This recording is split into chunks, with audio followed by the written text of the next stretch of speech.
thought I was marrying the love of my life in 1978, but on our wedding day, I discovered she had been living a double life that would destroy everything I believed about love, trust, and the woman I thought I knew. Well, hello there, my dear viewers. Welcome back to Mind-Blowing Stories. I'm your host, Frank McKenzie, and boy oh boy, do I have a doozy for you today. Before we dive into this incredible true story from my own life, I need to ask you something that honestly breaks this old heart of mine. According to YouTube, 96% of you watching right now aren't subscribed to this channel. 96%. That means only 4 out of every 100 people who watch my stories actually hit that subscribe button. Now, I'm not trying to guilt trip you, but it does make me a little sad. These stories take a lot out of me to tell, and knowing that you're part of our little family here makes all the difference. So if you could just take 2 seconds to hit that subscribe button, and maybe give this video a thumbs up if you enjoy it, well, that would just make this 72-year-old man's day. And please, please leave me a comment. I read every single one, and hearing your thoughts in your own stories means the world to me. Now settle in, because what I'm about to tell you happened to me 45 years ago, and I swear on my late wife Martha's grave that every word of it is true. This is a story about love, betrayal, and the kind of truth that can either destroy you or set you free. And let me tell you, I almost didn't survive it. It was the summer of 1978, and I was 27 years old, living in Cedar Rapids, Iowa, working as a mechanic at Henderson's auto shop. Life was simple back then, or at least I thought it was. I had my routine, my small circle of friends, and my dreams of maybe one day opening my own garage. But I was lonely, really lonely. All my buddies were getting married, starting families, and there I was, coming home every night to a 1-bedroom apartment that smelled like motor oil and frozen dinners. That's when I met Rebecca Sullivan. It was a Tuesday afternoon in June, and I remember it like it was yesterday, because Tuesdays were always the slowest days at the shop. I was under the hood of a '74 Camaro, cursing at a stubborn carburetor, when I heard this voice behind me say, "Excuse me, but I think my car is dying." I slid out from under that hood and looked up, and I swear to you, time stopped. Standing there in the doorway was the most beautiful woman I had ever seen in my life. She had long, dark hair that caught the sunlight streaming through the garage door, green eyes that seemed to sparkle with mischief, and a smile that could have powered the entire shop. She was wearing a yellow sundress that made her look like she'd stepped right out of a magazine. "What seems to be the problem?" I managed to ask, wiping my greasy hands on my coveralls and probably looking like a complete fool. She laughed, and it was like music. "Well, it makes this terrible grinding noise when I try to start it, and yesterday it just died on me right in the middle of 5th Avenue. I had to have it towed." I followed her outside to where her car was parked. It was a powder blue 1976 Honda Civic, and just from looking at it I could tell it had been well cared for. "Let me take a look," I said, popping the hood. As I examined the engine, she stood close enough that I could smell her perfume. Something floral and light that made my head spin. "I'm Rebecca, by the way," she said. "Rebecca Sullivan. I just moved here from Chicago." "Frank McKenzie," I replied, trying to sound casual while my heart was doing backflips.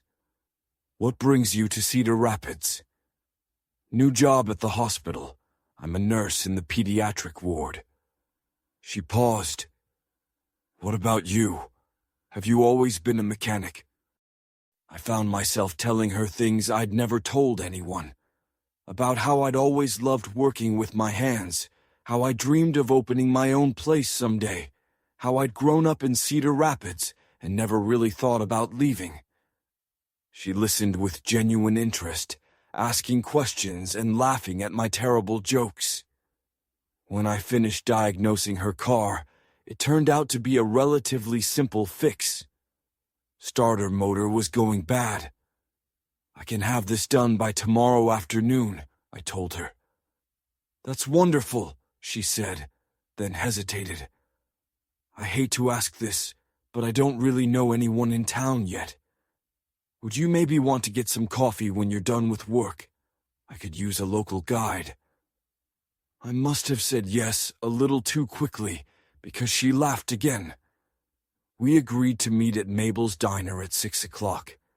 I spent the rest of that day and the entire next morning in a daze. I couldn't concentrate on anything.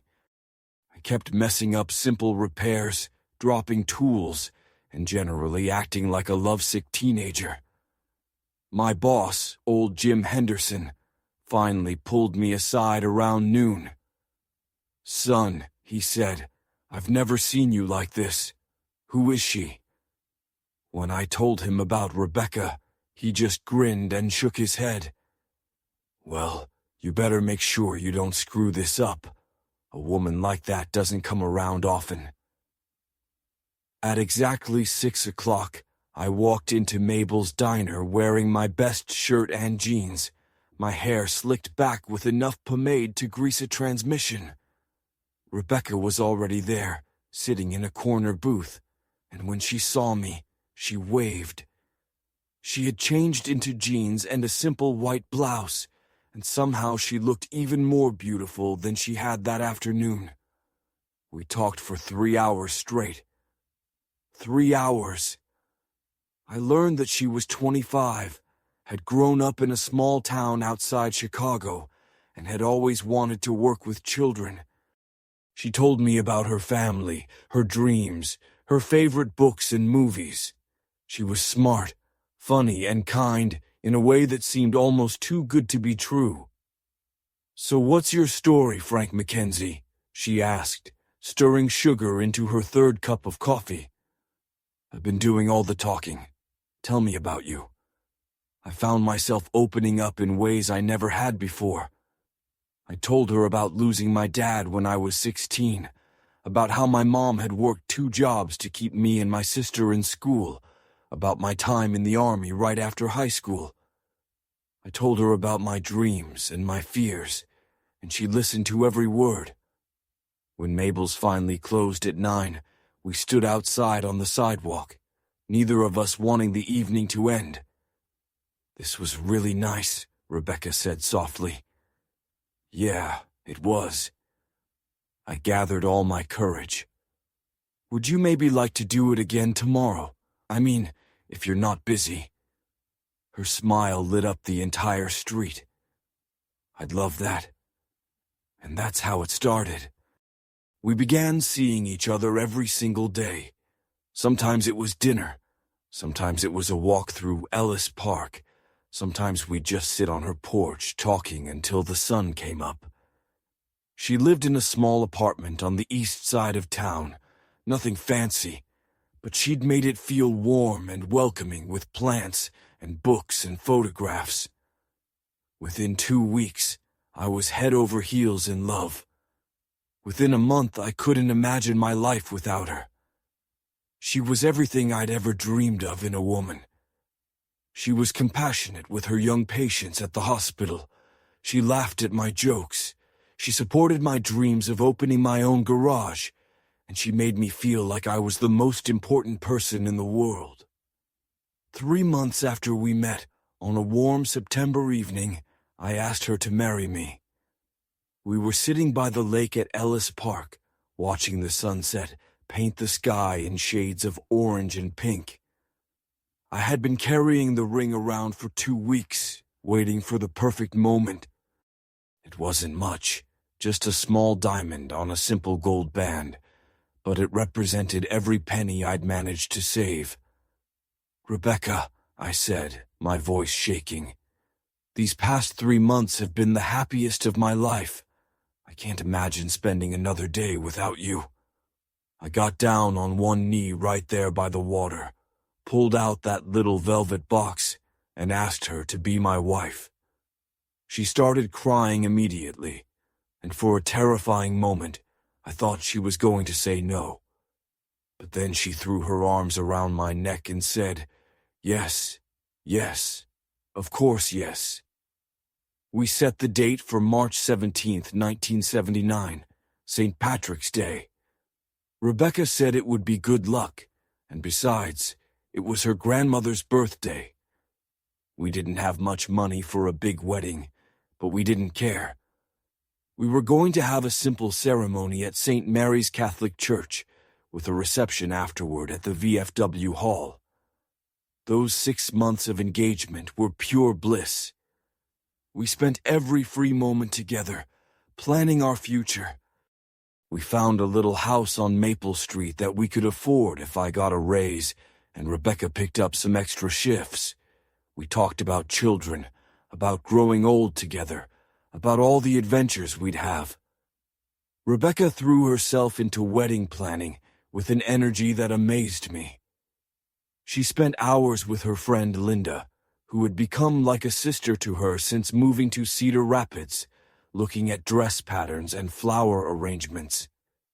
She was so excited about everything, from the music to the menu to the decorations.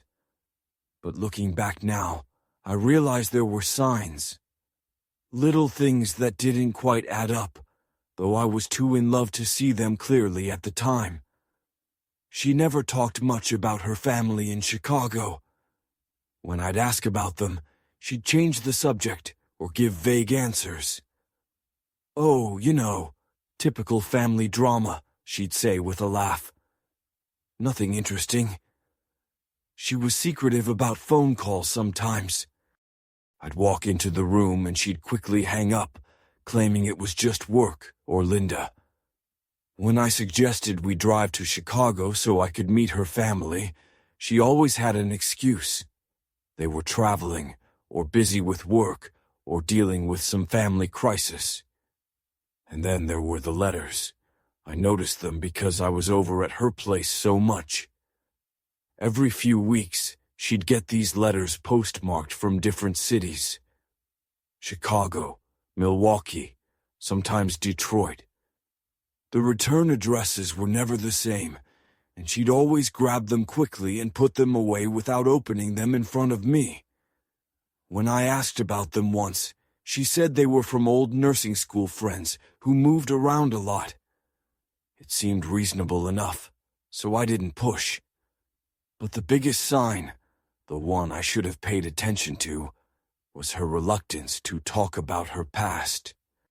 Oh, she'd tell me stories about nursing school and growing up in small-town Illinois, but they always felt rehearsed, like she'd told them many times before. And whenever I'd ask for specifics, names of towns or schools or friends, she'd get this distant look in her eyes and find a way to change the subject. I told myself I was being paranoid. This incredible woman loved me, was going to marry me, and I was looking for problems where none existed. Love makes you blind sometimes, and I was blind as a bat. As March 17th approached, the wedding preparations intensified. Rebecca seemed to get more and more nervous, but I figured that was normal. All brides get pre-wedding jitters, right? She'd have bad nights where she couldn't sleep, and sometimes I'd catch her staring out the window with this faraway expression. "You okay, honey?" I'd ask. "Just thinking about the future," she'd reply, forcing a smile. "It's all happening so fast." 2 weeks before the wedding, something happened that should have been my wake-up call. I was at her place, and she was in the shower. Her purse had fallen off the kitchen table, spilling its contents across the floor. As I bent to help clean up, I noticed she had 2 driver's licenses. One was for Rebecca Sullivan from Illinois, the one I'd seen before. but the other was for someone named Catherine Walsh from Wisconsin. My hands were shaking as I looked at both licenses. The photos were definitely Rebecca, but everything else was different. Different name, different address, even a different birthday. When she came out of the shower, I was sitting at the kitchen table with both licenses in front of me. "Rebecca," I said quietly, "we need to talk." The color drained from her face when she saw what I was holding. For a long moment, neither of us said anything. "I can explain," she finally whispered. "I'm listening." She sat down across from me, tears already starting to form in her eyes. "My real name is Catherine Walsh. I'm from Milwaukee, not Chicago. I came to Cedar Rapids because I was running from someone." "Running from who?" "My ex-husband. His name is Daniel Walsh, and he's not a good man, Frank. He hurt me. Bad. I left him 2 years ago, but he kept finding me. Every time I'd settle somewhere, he'd track me down. So I started using different names, moving every few months. My heart was breaking for her, but I was also confused and hurt. Why didn't you tell me this from the beginning?" "Because I've never stayed anywhere long enough for it to matter," she said, reaching across the table for my hands. "But then I met you, and for the first time in years, I wanted to stay somewhere. I wanted to build a life. I was going to tell you everything after we were married." I wanted to believe her. God, how I wanted to believe her. And looking at her face, seeing the fear and vulnerability in her eyes, I did believe her. Here was the woman I loved, telling me she'd been hurt and was trying to protect herself. What kind of man would I be if I didn't stand by her? "What does this mean for us?" I asked. "It means that after we're married, I can legally change my name back to Rebecca Mackenzie. Daniel will never find me because there will be no record of Catherine Walsh getting married in Iowa. We can have the life we planned." It made sense. Twisted sense, but sense nonetheless. "What about your family? Are they really in Chicago?" She shook her head. "I have a sister in Milwaukee, but we haven't spoken in years. She sided with Daniel during the divorce. My parents are gone. I've been alone for a long time, Frank, until I met you." That night I held her while she cried and told me more about her marriage to Daniel. He was controlling, jealous, and eventually became physically abusive. The final straw came when he put her in the hospital with a broken arm and 3 cracked ribs. She waited until he was out of town on business, packed a single suitcase, and disappeared. "I've been Rebecca Sullivan for 8 months now," she said. "It's who I want to be, who I am when I'm with you." I made a decision that night that would haunt me for the rest of my life. I chose love over logic, trust over caution. I told her that Catherine Walsh could stay buried forever, and that I'd marry Rebecca Sullivan in 2 weeks, regardless of what name was on her driver's license. The days leading up to our wedding were a blur of final preparations and nervous excitement. Rebecca seemed more relaxed after our conversation, like a weight had been lifted from her shoulders. She threw herself into the last-minute details with renewed energy, and I began to believe that everything was going to work out perfectly. The night before our wedding, I stayed at my buddy Tom's place, following the old tradition about not seeing the bride before the ceremony. Rebecca was having a girls' night with Linda and a couple of her other friends from the hospital. We talked on the phone around 10 o'clock. "Tomorrow," she said softly, "I get to become Mrs. Frank Mackenzie." "I can't wait," I replied. "I love you, Rebecca. I love you too, more than you'll ever know." Those were the last words she ever said to me. March 17th, 1979, dawned cold and gray, but I didn't care. By the end of the day, I'd be married to the woman of my dreams. I got up early, had breakfast with Tom, and spent the morning getting ready. The ceremony was scheduled for 2 o'clock at St. Mary's. At 1:30, I was standing at the altar in my rented tuxedo, watching friends and family fill the pews. My mom was in the front row, dabbing at her eyes with a handkerchief. Jim Henderson was there, along with most of the guys from the shop. Rebecca's friends from the hospital had come, and Linda was bustling around as the maid of honor. At 2 o'clock, the wedding march began. I turned toward the back of the church, expecting to see my bride walking down the aisle. Instead, I saw Linda hurrying toward me with a look of panic on her face. "Frank," she whispered urgently, "we need to talk. Right now." "What's wrong? Where's Rebecca?" "She's not coming," Linda said, and the words hit me like a physical blow. "She's gone." I felt the entire church watching as Linda led me into the vestry. My legs were shaking so badly I could barely walk. "What do you mean she's gone?" Linda was crying now. "When I went to pick her up this morning, her apartment was empty. Everything was gone. Her clothes, her furniture, everything. It's like she never existed." The world started spinning. I had to sit down before I fell down. "That's impossible. We talked last night. She was excited about today." "Frank, there's more." Linda sat beside me and took my hands. "I found this on the kitchen counter." She handed me an envelope with my name written on it in Rebecca's handwriting. Inside was a letter that would shatter everything I thought I knew about the woman I was about to marry.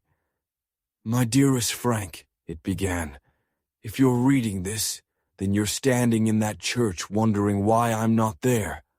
I wish I could explain this in a way that wouldn't hurt you, but there's no way to soften this blow." The letter went on for 3 pages, and every word was like a knife to my heart. Her real name wasn't Catherine Walsh or Rebecca Sullivan. It was Margaret Diane Porter, and she was originally from Detroit. The story about the abusive ex-husband was partially true, but she was the one who had done the leaving, and she'd done it before. Many times. I'm what people call a confidence woman, Frank, though I prefer to think of myself as someone who takes opportunities as they come. I've been Rebecca Sullivan for 8 months, but before that, I was Catherine Walsh in Milwaukee, and before that, I was Jennifer Adams in Minneapolis, and before that, I was Sarah Collins in Kansas City. She explained her method with clinical precision. She'd move to a new town, establish an identity, get a job at the local hospital, and find a lonely man to fall in love with her. She'd get engaged, sometimes even married, but always disappear before things got too complicated. Sometimes she'd take money, sometimes jewelry, sometimes just the satisfaction of having fooled someone completely. But Frank, you have to understand, what happened with you was different. I came to Cedar Rapids planning to stay for 6 months, take whatever I could, and move on. But I fell in love with you. Really, truly fell in love for the first time in my life. Hoy, she wrote about how she'd tried to convince herself that she could give up her old life, that she could be Rebecca Mackenzie and live happily ever after. But as the wedding approached, she realized she couldn't do it. I can't marry you under a false name, living a lie every day for the rest of our lives. And I can't tell you the truth because I know you'd never be able to look at me the same way. The Rebecca you fell in love with doesn't really exist. She's a character I created, a perfect woman designed to make you fall in love. The real me is someone you wouldn't recognize. The letter ended with an apology that felt sincere, but utterly inadequate. I'm leaving you at the altar because I love you too much to trap you in a marriage built on lies. You deserve someone real, someone who can give you the honest love you're capable of giving. I'm sorry, Frank. I'm so very sorry. I sat in that vestry for an hour, reading and rereading that letter, while Linda waited patiently beside me. Outside, I could hear the murmur of confused guests and the priest trying to figure out what to do. Finally, I stood up.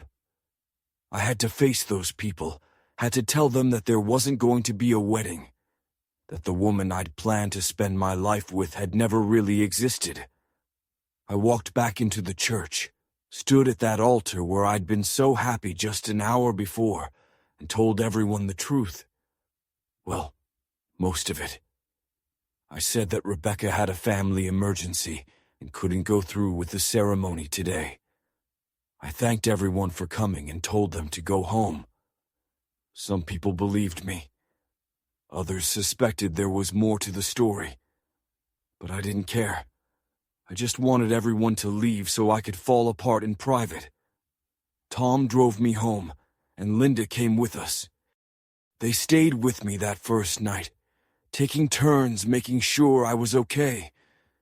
But there was nothing they could do for the devastation I was feeling. It wasn't just heartbreak. It was the complete destruction of everything I'd believed about love, trust, and my own judgment. For weeks afterward, I kept expecting her to come back. I'd wake up every morning hoping to find another letter, this one saying it had all been a mistake, that she'd changed her mind. I drove by her old apartment building dozens of times, even though I knew it was empty.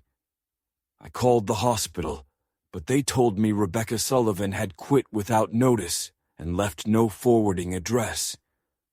The worst part was that I still loved her. Even knowing that she'd lied to me about everything, even knowing that our entire relationship had been built on deception, I still loved Rebecca Sullivan. Because Rebecca Sullivan was who she had become with me, even if she'd started as someone else. Months passed, and slowly, very slowly, I began to put my life back together. I threw myself into work, eventually saving enough money to open Mackenzie's garage. I dated other women, though it took me years to trust anyone enough to get serious. Eventually, I met Martha, a wonderful woman who helped me heal from what Rebecca had done to me. We had a good marriage, raised 2 beautiful children, and I thought that chapter of my life was closed forever. But that's not the end of the story, folks. 37 years later, in 2016, I was 65 years old and recently widowed. Martha had passed away the year before after a long battle with cancer, and I was struggling with loneliness and grief. That's when I decided to start this YouTube channel, actually. Telling stories helped me process my feelings. I was at the grocery store one Tuesday morning, just picking up a few things, when I heard a voice behind me say, "Excuse me, but do you know where I can find the soup aisle?" I turned around, and there she was. She was 73 years old now, her dark hair silver white, her face lined with age, but those green eyes were unmistakable. She was still beautiful in that way, that some women are beautiful no matter how many years pass. "Margaret," I said, using her real name. The can of tomatoes she'd been holding fell from her hands and hit the floor with a metallic clang. Frank. Oh my God, Frank. We stood there in the middle of the grocery store, 2 old people staring at each other across nearly 4 decades of separation and hurt. "I never thought I'd see you again," she whispered. Neither did I. She looked around nervously, as if she was thinking about running again. But then her shoulders sagged, and she looked older than her 73 years. I suppose you hate me. I did, I said honestly. For a long time, I hated you. But that was a long time ago. We ended up going to the same diner where we'd had our first date, Mabel's, though it was under different ownership now. We talked for 4 hours, just like we had that first night, but this conversation was very different. She told me about the life she'd lived after leaving Cedar Rapids. She'd continued her con games for another 10 years, moving from city to city, identity to identity. But what she'd written in that letter turned out to be true. She had fallen in love with me, and after leaving me, she was never able to fully commit to the deceptions anymore. Every man I met after you, I'd compare him to Frank Mackenzie, she said. And none of them measured up, not because they weren't good men, but because I couldn't let myself feel for them what I'd felt for you. In 1989, she'd finally stopped running. She'd settled in Phoenix under the name Patricia Coleman, gotten a real job as a hospital administrator, and lived quietly for 27 years. She never married, though she'd had relationships. She'd supported herself honestly, paid taxes, even volunteered at a children's hospital. Why Phoenix? I asked. She smiled sadly. Because it was as far from Iowa as I could get. I thought if I put enough distance between us, I might be able to forget. Did you? Forget? Never. Not for a single day. She told me that she'd followed my life from afar. She'd hired a private investigator in the 1990s to find out what had happened to me. She knew about my marriage to Martha, about my children, about the success of my garage.